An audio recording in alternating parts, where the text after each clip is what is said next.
दूर हटो, हटो यहाँ से, पास नहीं आना मेरे। हटो, मुझे मार मत, प्लीज,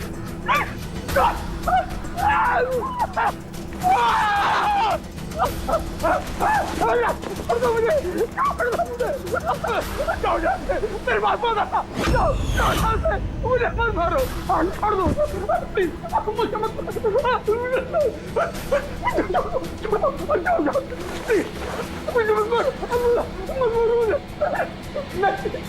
छोड़ दो प्लीज, छोड़ दो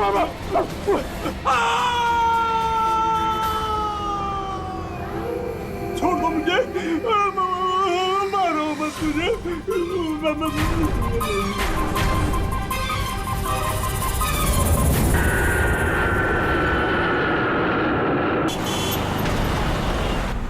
थोड़ा जल्दी चलाओ।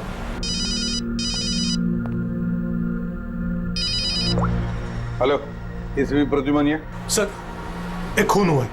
खून हुआ? कौन बोल रहा है? शहर के मशहूर बिजनेसमैन जयंतीलाल जी का खून। जयंतीलाल जी का खून हुआ है? कौन बोल रहा है ये? देखिए सर, मैं कौन बोल रहा हूँ ये इंपॉर्टेंट नहीं है। इंपॉर्टेंट ये है कि सेठ जी का खून हुआ है और उनके घर वाले उनकी बॉडी को अंतिम संस्कार के लिए लेकर जा रहे हैं। देखिए सर, अगर बॉडी जल गई तो खूनी कभी नहीं पकड़ा जाएगा। अब देरी मत कीजिए प्लीज, जल्द से जल्द जाकर बॉडी जलाने से रोकिए। हेलो, आप कहां से बोल रहे हैं? कौन है आप? Hello, damn it.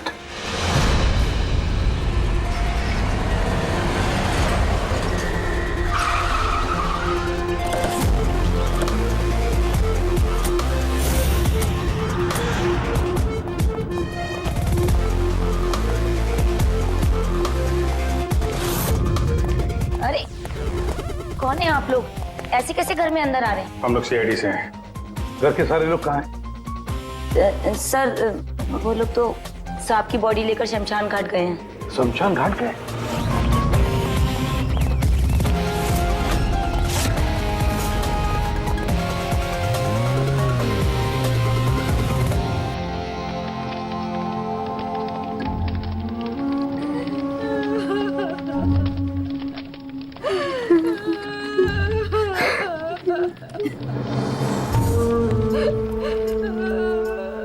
क्या बताऊं मैं, यकीन नहीं हो रहा कि जयंती भाई अब हमारे बीच नहीं है।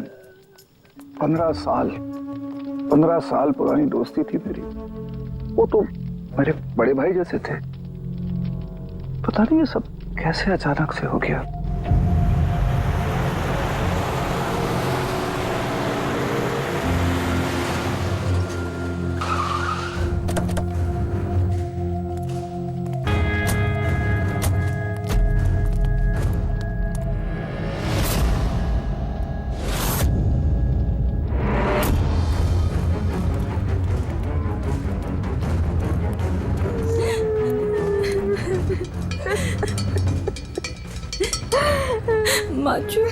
एक्सक्यूज मी,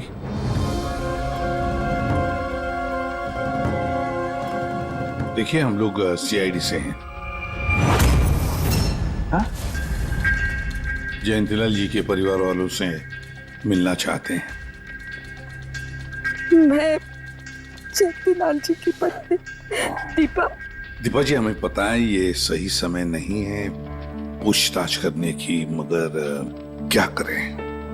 वो जयंतीलाल जी की मौत के बारे में हमें कुछ पूछताछ करनी है। पूछिए, क्या पूछना चाहते हैं आप लोग? आप सुशील जयंती, उनका बड़ा बेटा। सुशील जी, हमें खबर मिली है कि आपके पिता की मौत एक नेचुरल डेथ नहीं थी, उनकी हत्या हुई है। क्या? ये कैसे हो सकता है? I'm डॉक्टर सूरज, मैं जयंतीलाल का फैमिली डॉक्टर हूँ। मैंने ही कल रात उनको चेक करके उन्हें डेथ सर्टिफिकेट दिया था। He died a natural death। ये सही कह रहे हैं। जयंती भाई की मौत सभी घर वालों के सामने ही तो हुई थी, और इतने सालों से मेरा इस परिवार से रिश्ता है। वो लोग झूठ क्यों बोलेंगे? तो आप लोगों ने इतनी जल्दी में बॉडी क्यों जला दी? तो क्या ये भी गुनाह है? इतने महीनों से पिताजी बीमार थे, कितने इलाज किए, कितनी कोशिशें की, नहीं बचे वो। देखिए, हमें इंफॉर्मेशन मिली है कि जयंतीलाल जी की हत्या हुई है। क्या? हमने आपके पड़ोसी से भी पूछा, उन लोगों ने भी कल रात जयंतीलाल जी के चिल्लाने की आवाज सुनी थी। देखिए, पड़ोसियों ने जो कहा वो सही है, लेकिन उनको या आप लोगों को सही बात नहीं पता है। और वो सही बात क्या है? पिछले 3 महीने से डैडी की दिमागी हालत भी ठीक नहीं थी। वो ना सिर्फ लोगों को और बातों को भूलने लगे थे, बल्कि उनको हेलुसिनेशन यानी भ्रम हो गया था। गलत सही, सच झूठ का फर्क उनको समझ में नहीं आ रहा था। दौरे पड़ने लगे थे उनको लगने लगा था जैसे उनको कोई मारने वाला है। कल रात भी उनको ऐसा ही दौरा पड़ा था।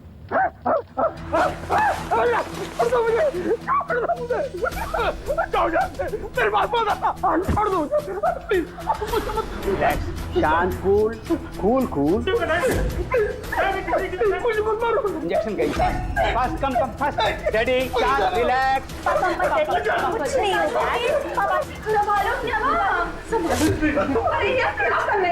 बच्चों की तरह क्यों जिद कर रहे हो? सुशील जी, उनका स्लीव ऊपर करो। जाने दो, मुझे मारो। बस।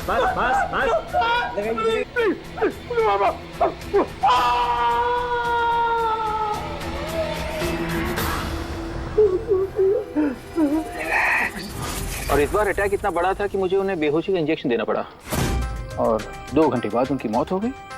मैं आपको सारी डिटेल्स दे सकता हूँ, उनकी मेडिकल रिपोर्ट्स, मेडिकल हिस्ट्री, दवाइयाँ, सब कुछ दे सकता हूँ मैं आपको। हो गई तसल्ली आपको? अब हम अपना काम कर लें। इतनी जल्दी भी क्या है हेमंत?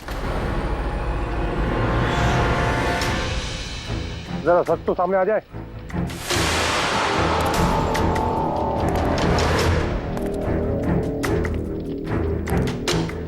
आप सर, मेरा नाम मोहन है, मैं जयंतीलाल जी का वकील।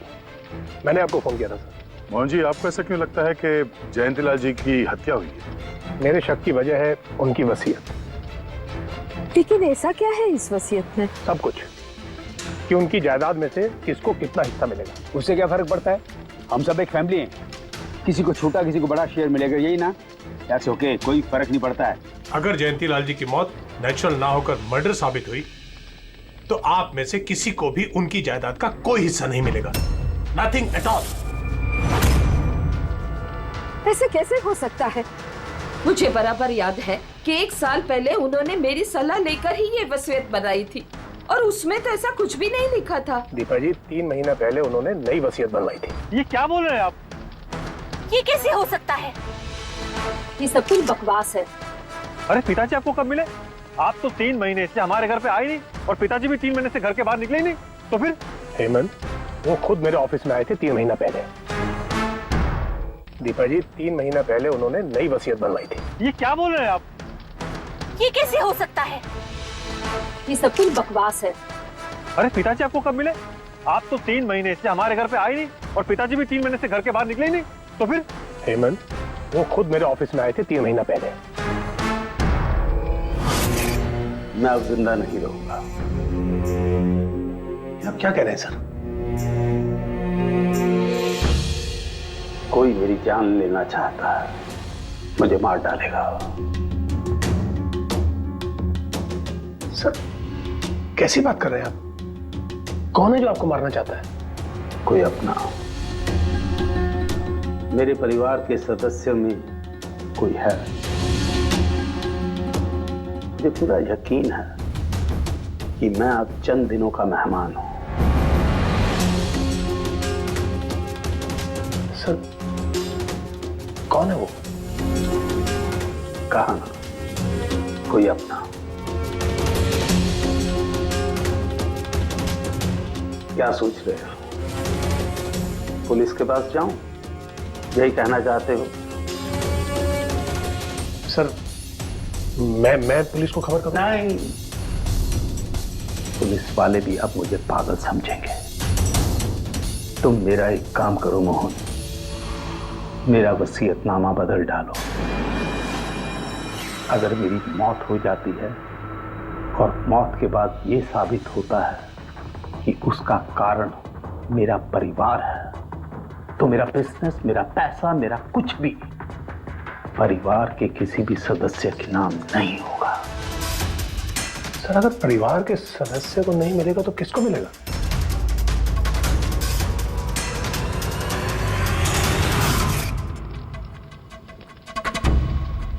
हमें नहीं तो किसे मोहन? जायदाद किसको मिलेगी? सर सीआईडी को।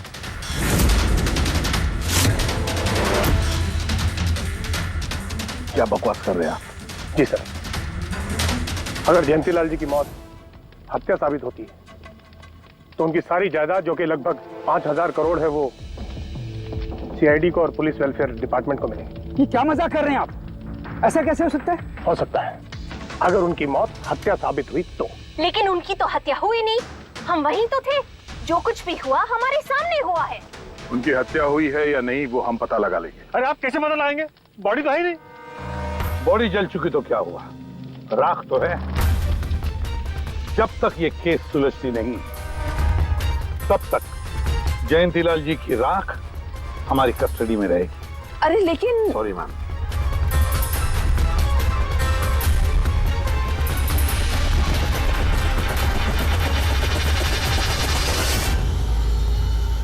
मोहन जी, सर जरा बताइए, क्या जयंतीलाल जी ने खुद आपसे कहा था कि उनके परिवार वालों में से कोई है जो उनकी जान लेना चाहता है? जी सर। क्यों? सर वजह तो पता नहीं, लेकिन उनको लगता था कि उनके घर वाले पैसों के लिए उनकी जान लेना चाहते हैं सर। बेटों से वो खुश भी नहीं थे। वो चाहते थे कि हेमंत और सुशील उनके साथ बिजनेस में हाथ बटाएं, उनके साथ बिजनेस करें, लेकिन ऐसा हुआ नहीं सर। ऐसा क्या हुआ? सर दोनों ने अपना अलग अलग बिजनेस शुरू किया, लेकिन उसे भी चला नहीं पाए। और हेमंत सर, वो तो एक नंबर का अय्याश निकला। उसने सेठ जी के सारे पैसे उड़ा दिए। सर बाप बेटे में हमेशा खटर पटर चलती रहती थी, कभी बनी नहीं बाप बेटे में। बनती नहीं थी, मगर हम बाप बेटे तो थे। मुझे पैसों की बहुत जरूरत थी, लेकिन इसका ये मतलब थोड़ी है कि मैं अपने पिता को ही मार दूंगा। मार भी सकते हो। आखिरकार दुनिया में आधे से ज्यादा गुनाह तो पैसों के लिए ही होते हैं। फिर तो सुशील भैया की वजह मुझसे बड़ी थी। उनका पिछला बिजनेस उन्होंने घाटे में बंद किया और अभी जो है वो नुकसान में चल रहा है। सर मार्केट का बहुत पैसा है उनके ऊपर, और डैडी भी इस बार सुशील भैया की मदद करने के लिए रेडी नहीं थे। सर मैं मानता हूं कि डैडी नाराज थे, नहीं दे रहे थे मुझे पैसे, पर मुझे ये भी पता है कि वो मुझे और मेरे परिवार को मरने के लिए नहीं छोड़ सकते थे। खून में उनका। खून तो हो, इसीलिए पैसों के लिए अपनों का ही खून बहा दिया। सर एक आइडिया है। क्या है कि अब जो हुआ सो हुआ, उसको बदला तो नहीं जा सकता ना, लेकिन इस सिचुएशन से अपना फायदा जरूर निकाल सकते हैं। क्या मतलब? वो सर आप ये मामला सुलझा दीजिए। मान लीजिए कि नेचुरल डेथ थी। अब वसीयत के हिसाब से पैसे सीआईडी और मुंबई पुलिस की जगह हमें मिलेंगे, जो उसके असली हकदार हैं। नहीं, आप लोगों का जो नुकसान हुआ होगा वो हम आपस में समझ लेंगे ना। सुशील जी, हर आदमी एक जैसा नहीं होता, और दोबारा ऐसे बात करने की गलती नहीं करना, समझे? तुम अपनी दादाजी से बहुत करीब थी ना? दादाजी मुझे बहुत प्यार करते थे। हम दोनों बेस्ट फ्रेंड्स के जैसे थे, एक दूसरे से सारी बातें शेयर करते थे। कभी दादाजी ने तुमसे ये कहा था कि उनकी जान को खतरा है, कोई उन्हें मारना चाहता है, ऐसे कभी कुछ कहा था उन्होंने? उन्हें हर किसी से डर लगता था। दादाजी सिर्फ मेरे पे विश्वास करते थे, बाकी उन्हें सबसे डर लगता था। तो उन्हें लगता था कि कोई उन्हें मार देगा। चलो दादू, अब हम खाना खाएंगे। क्या ये? चलो चलो चलो चलो दादू। मुझे वो सब लोग इसमें जहर मिला के मुझे मारना चाहते हैं। कौन मारना चाहता है दादू आपको? वो सब लोग मिले हुए हैं, सब मेरे खिलाफ साजिश कर रहे हैं। तुम मत खा, अरे फेंक देते, वरना तू भी मर जाएगी। दादू आप मेरा विश्वास करो, ये खाना मैंने अपने हाथों से बनाया, इसमें कुछ नहीं है, इसमें जहर भी नहीं, कुछ नहीं है दादू। आप मेरा विश्वास करो। देखो देखो देखो, मेरे हाथों में खा रही हूँ ना, देखो देखो, मुझे कुछ हुआ, मैंने अपने हाथों से बनाया। चलो दादू, चलो चलो चलो, खा खा खा खा। गुड दादू, गुड दादू। चलो एक और बाइट, जल्दी से जल्दी से जल्दी से जल्दी से एक और बाइट खाएंगे। अच्छा है ना दादू? गुड गुड, चलो मुझे चलो। कितना प्यार करती है, तू मेरा कितना ख्याल रखती है, बाकी सब लोग मेरी दौलत के पीछे मुझे मार देंगे। दादू आपको कुछ नहीं होगा, आपका बहादुर बच्चा है ना इधर, मैं आपको कुछ नहीं होने दूंगी। देखो, अब तुम घर जाओ, जाओ, और देखो किसी भी चीज की जरूरत पड़े तो मुझे फोन करना, ठीक है? जाओ।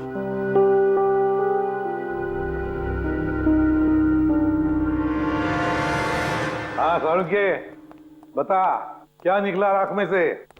बॉस, राख में से बड़ी जबरदस्त बात निकली है। हालांकि इस राख ने मुझे कम परेशान नहीं किया, लेकिन मैंने भी इसका मुंह खुलवा ही लिया, है ना?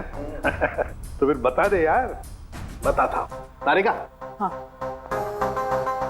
सर, हमने इस राख का स्पेक्ट्रोस्कोपी टेस्ट किया, फिर रिपोर्ट से बात साबित हो गई है बॉस कि जयंतीलाल की मौत नेचुरल नहीं है, जयंतीलाल को मारा ही गया। क्या कहा तुमने? जयंतीलाल की मौत नेचुरल डेथ नहीं थी? नहीं। कैसे सारुके, कैसे मारा? लार्सनिक से। लार्सनिक? जयंतीलाल की राख में हमें लार्सनिक मिला है बॉस। राख में से लार्सनिक? सर कुछ केमिकल्स और हेवी मेटल्स, धातु ऐसे होते हैं जो जलने पर भी नहीं खत्म होते। लार्सनिक उनमें से एक है, इसलिए लाश के पूरी तरह जल जाने के बावजूद उसमें मौजूद लार्सनिक जलाने और राख में ऐसे ही रहा। लेकिन एक बात समझ में नहीं आ रही है सारुके, कि अगर जयंतीलाल की मौत लार्सनिक की वजह से हुई है तो फिर उसके फैमिली डॉक्टर सूरज को ये पता कैसे नहीं चला? पता कैसे नहीं चला? उसने नेचुरल डेथ का सर्टिफिकेट इश्यू किया ही कैसे और क्यों?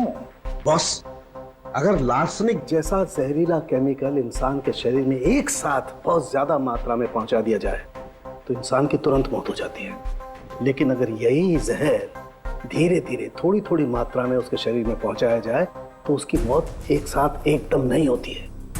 पहले उसकी याददाश्त जाती है, फिर उसे अजीब अजीब से सपने आने लगते हैं, उसे हेलुसिनेशन होने लगता है, भ्रम होने लगता है, फिर पागलपन के दौरे पड़ते हैं। और जयंतीलाल के साथ ये सब कुछ हो रहा था। लार्सनिक? जी हाँ, लार्सनिक। और इससे यह साबित हो गया कि जयंतीलाल जी की मौत बीमारी से नहीं बल्कि उनका खून किया गया। लेकिन ये किया किसने? वही पता करने हम लोग यहाँ हैं। अभिजीत, जयंतीलाल जी का कमरा चेक करना पड़ेगा। Okay sir.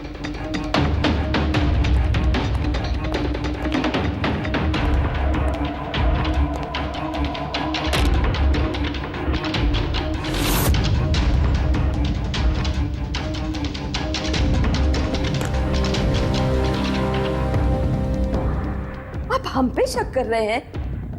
आपने ऐसे सोच भी कैसे लिया कि हम लोगों में से कोई ऐसी घिनौनी हरकत कर सकता है? ऐसा कुछ नहीं है माँ, ये सब इनकी चाल है। डैडी की प्रॉपर्टी इन्हें मिल जाए इसके लिए मनगढ़ंत कहानी बना रहे हैं ये लोग। बकवास मत करिए सुशील जी, दोबारा ऐसा बोला ना अंदर डाल दूंगा।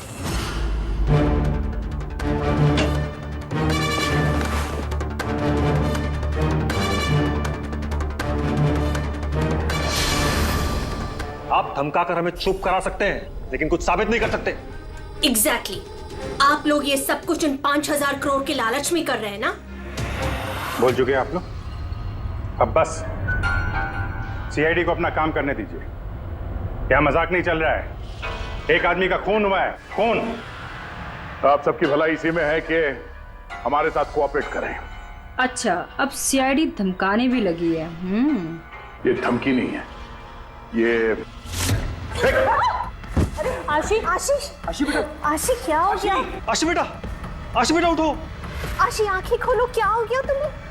आशी आशी बेटा क्या हो गया? अरे जरा देखो इसे भी क्या हो गया मेरी बच्ची को। आशी क्या हुआ? आंखें खोलो हो गया। आशी बेटा, आशी बेटा, आशी। आशी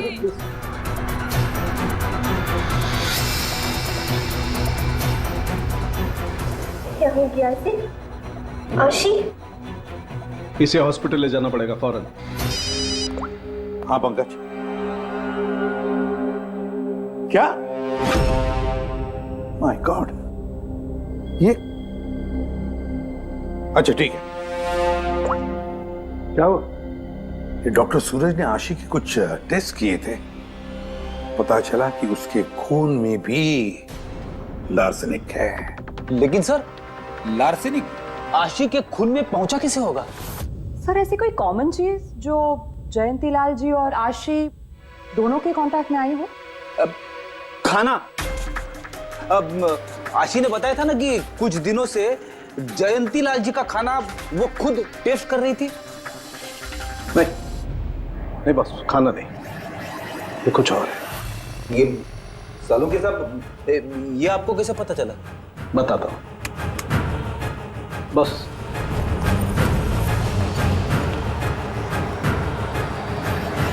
ये है वो बाल जो हमें जयंतीलाल के हेयर ब्रश में से मिला है।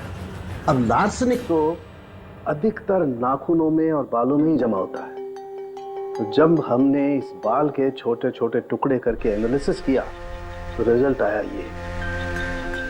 और सर हमने इन टुकड़ों का एटॉमिक अब्जॉर्प्शन टेस्ट किया तो पता चला कि दूसरे केमिकल्स के साथ साथ इसमें लार्सेनिक भी है। अब क्योंकि बाल धीरे धीरे बढ़ते हैं इसलिए हमने इस रिजल्ट को कैलेंडर के साथ टैली किया।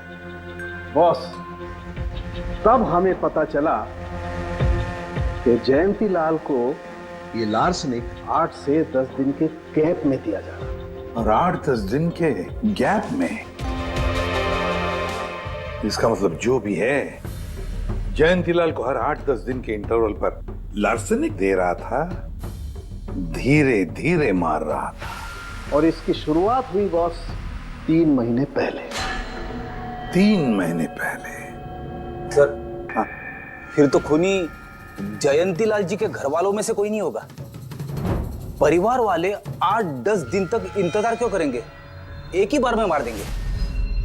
फ्रेडी, परिवार वाला भी तो जयंतीलाल को धीरे धीरे मार सकता है ताकि किसी को उस पर शक ना हो। सर पिछले 3 महीने से कुछ मसाज करने वाले आ रहे थे, मैंने बताया था आपको। हाँ, चेक कर चुके हैं हम उनको। उनके अलावा और कोई आता था क्या? कोई एक हो तो बताऊं। उनके दोस्त, पुराने बिजनेस पार्टनर और ऑफिस के स्टाफ वगैरह बहुत सारे लोग आते रहते थे घर पे। जी, डैडी बहुत सोशल थे, लोगों से मिलना जुलना, पार्टीज में जाना उनको बहुत अच्छा लगता था। इसीलिए जब उन्होंने बाहर जाना बंद कर दिया तो लोग उनसे मिलने घर पर आने लगे। लेकिन इन लोगों को हम अच्छी तरह से जानते हैं सर, इनमें से कोई ऐसा नहीं कर सकता है। भाभी देखिए ना, ये कैसा निशान लगा है। 4 बार धोया, 4 बार छुटाया, फिर भी नहीं हट रहा। अरे ठीक से धो ले, साफ हो जाएगा। अरे भाभी कितनी बार रगड़ा, नहीं जा रहा। और जाएगा भी नहीं, क्योंकि ये दाग खून का है। खून? जी हाँ।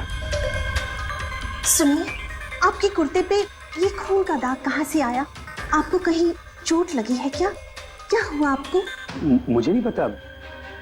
अरे मुझे मेरे कुर्ते पर कहाँ से आया? मैं खुद हैरान हुआ था कल जब मैंने इसे देखा। तो कल लगी आपको ये चोट? नहीं, मुझे कोई चोट नहीं लगी। हाँ, जब मैं कल लोगों से मिल रहा था तब ये खून का दाग लगा मुझे।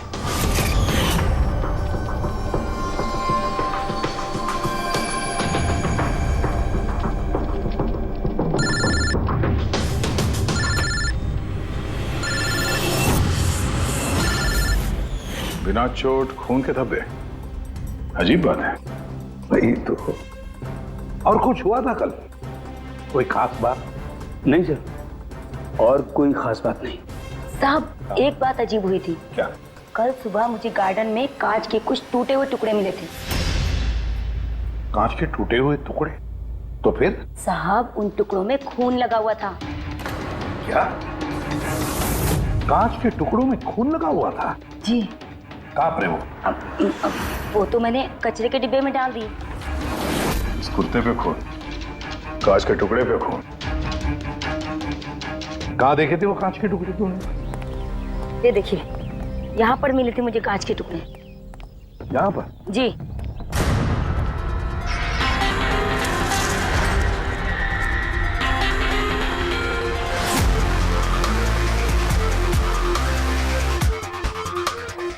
टूटा हुआ बल्ब है सर।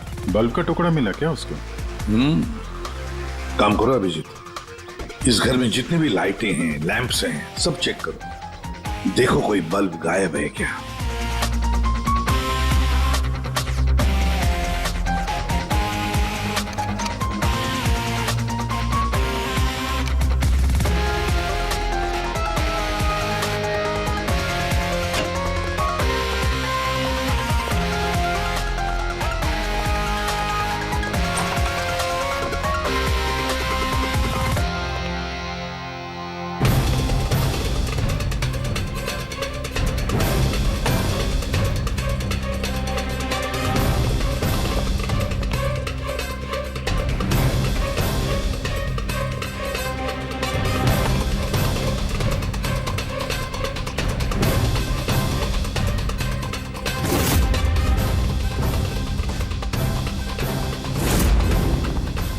सर, सब जगह देख लिया, कांच का टूटा हुआ सामान कहीं पे भी नहीं है।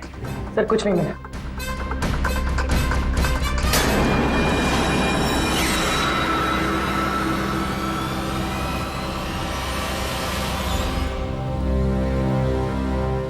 सर! हाँ अभिजीत, ये सही, ये देखिए, यहाँ का बल्ब गायब है।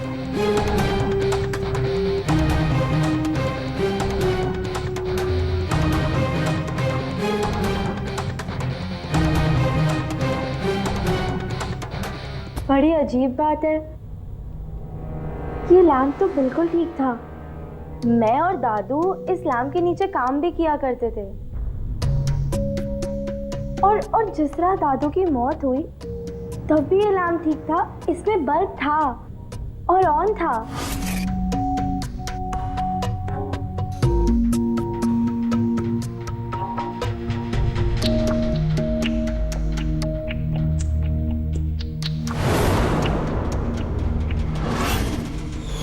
तो फिर इस लैम्प से बल्ब अचानक गायब कैसे हो गया?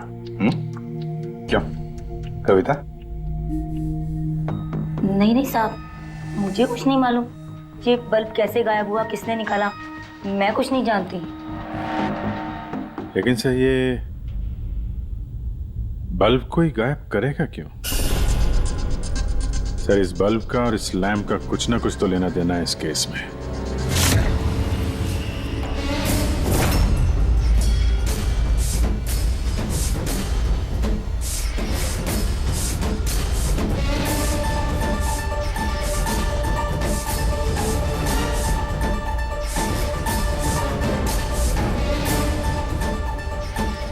बॉस, ये धब्बे देख रहे हो?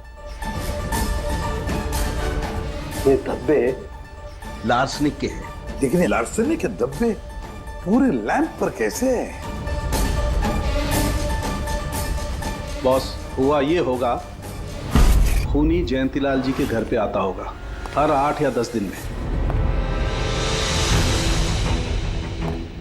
नमस्ते साहब। साहब ऊपर है अपने कमरे में।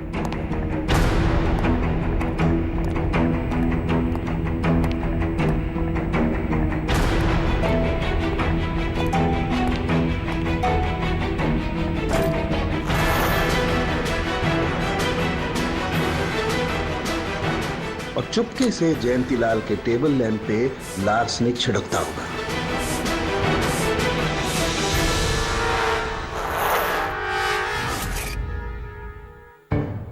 शायद जयंतीलाल जी हमेशा इस टेबल पर बैठ करके काम किया करते थे।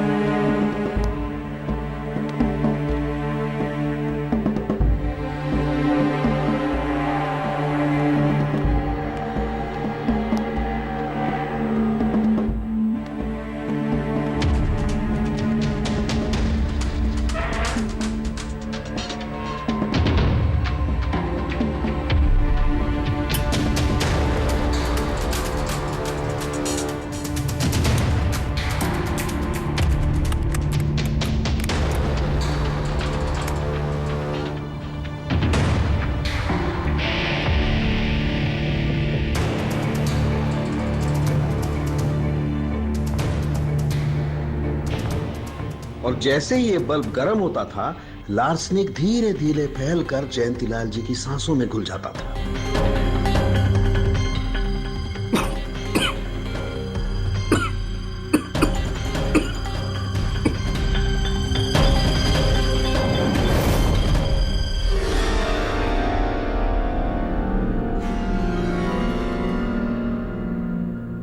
सालू के साथ आशी को लार्सेनिक का इतना असर क्यों नहीं हुआ? उसे लार्सनिक का इतना असर इसलिए नहीं हुआ फ्रेडी, क्योंकि वो यहां हमेशा नहीं रहती थी, कभी कभी आती थी अपने दादाजी के पास।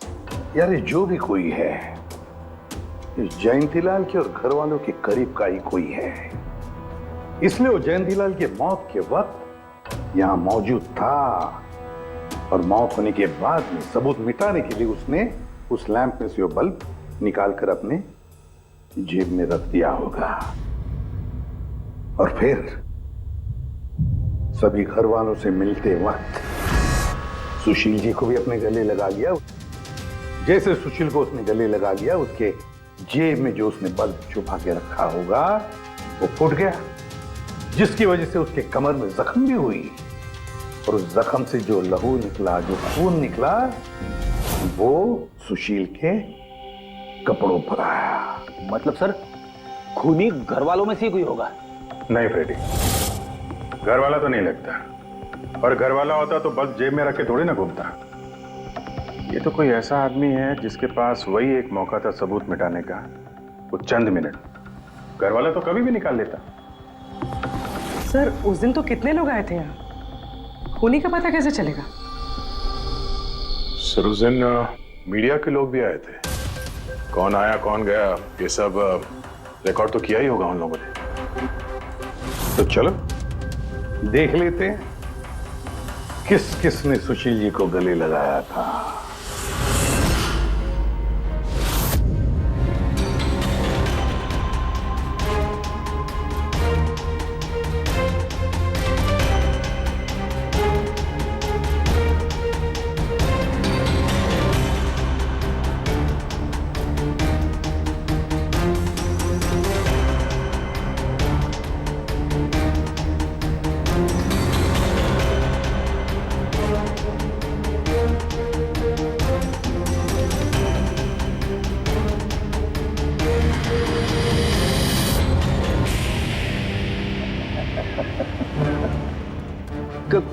क्या हुआ सर, खूनी का पता चल गया? हाँ फ्रेडी, खूनी मिल गया। कौन है?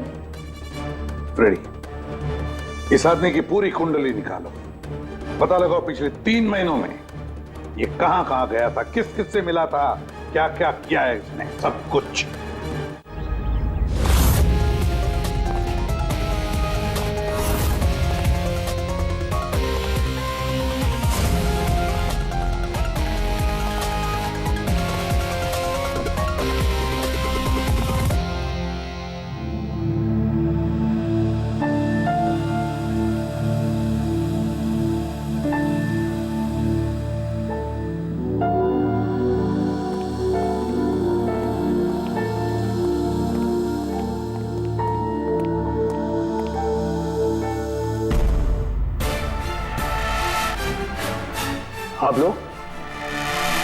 आप लोग फिर यहाँ हैं?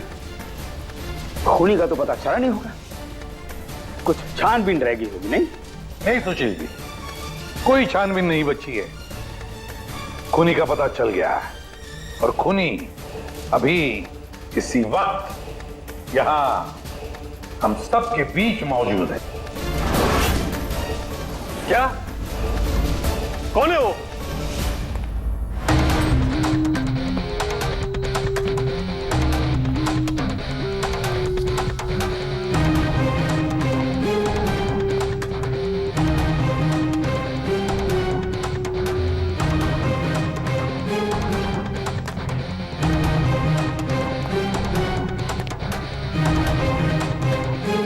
अरविंद जी,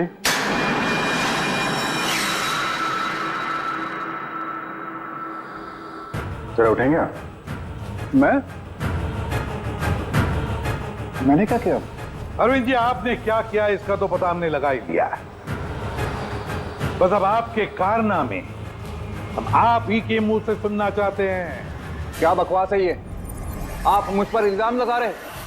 आपको क्या लगता है कि मैंने जयंती को मारा? अभिजीत, मौका मिला था, मान जाते तो सबके सामने कपड़े नहीं उतरते। तेरा एक कुर्ता उठाना। क्यों? अरे उठाओ सर। क्यों?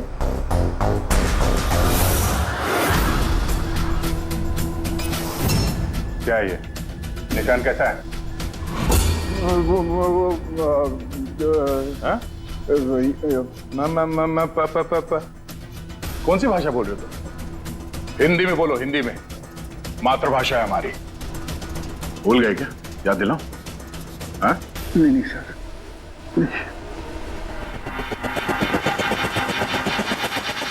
बताता हूँ। नफरत करता था मैं जयंती से।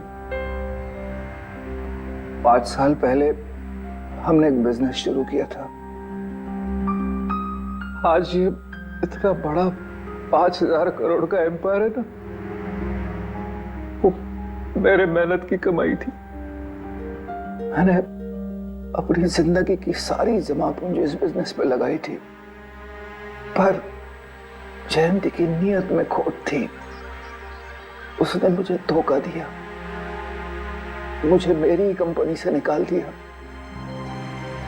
तब मैंने सोचा कि जब मौका मिलेगा तो मैं इसका हिसाब चुकता करूंगा। और वो मौका तुम्हें मिला 3 महीने पहले एडवोकेट मोहन के ऑफिस में, जहां पर जयंती लाल जी भी आए थे और तुमने चुपके से उन दोनों की बातें सुन ली थी। अगर मेरी मौत हो जाती है और मौत के बाद ये साबित होता है कि मेरी किसी ने हत्या की है, तो मेरा बिजनेस, मेरा पैसा, कुछ भी मेरे परिवार के किसी भी सदस्य को नहीं मिलेगा। सर, अगर परिवार के सदस्य को नहीं मिलेगा तो किसको मिलेगा? CID को, जो मेरा मर्डर इन्वेस्टिगेट करेगा। मुझे लगा अच्छा मौका है। जयंती लाल को मारूंगा मैं और शक जाएगा उसके परिवार पर। और इसीलिए तुमने जयंती लाल की तरफ दोस्ती का हाथ बढ़ाया, एक नया प्रपोजल लेकर। क्यों? मेरे दिमाग में एक आइडिया था जिसके लिए मेरा उसके घर बार बार जाना जरूरी था।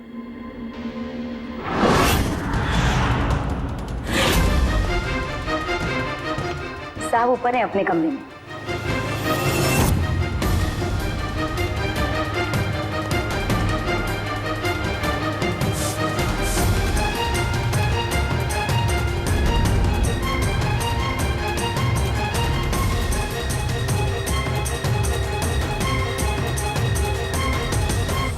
लेकिन एसीपी साहब, आपको इन पे शक कब हुआ?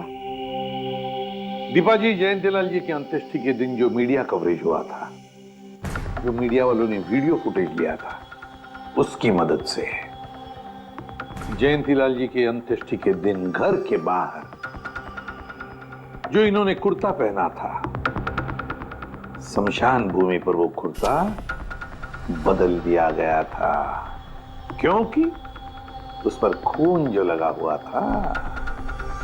क्यों Arvind ji?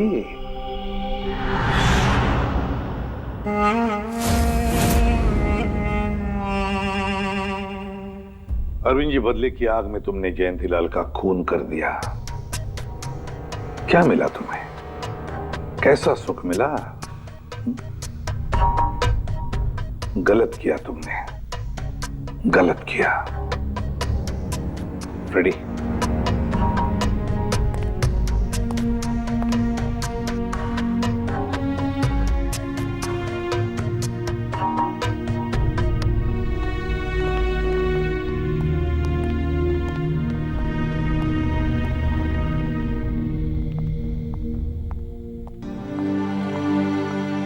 Thank you sir, thank you very much.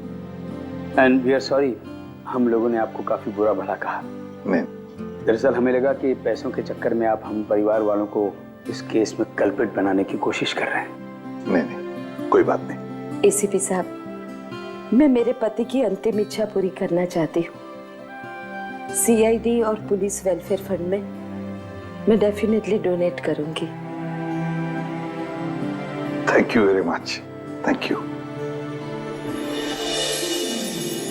Thank you so much sir कि आपने मेरे दादू को इंसाफ दिलाया।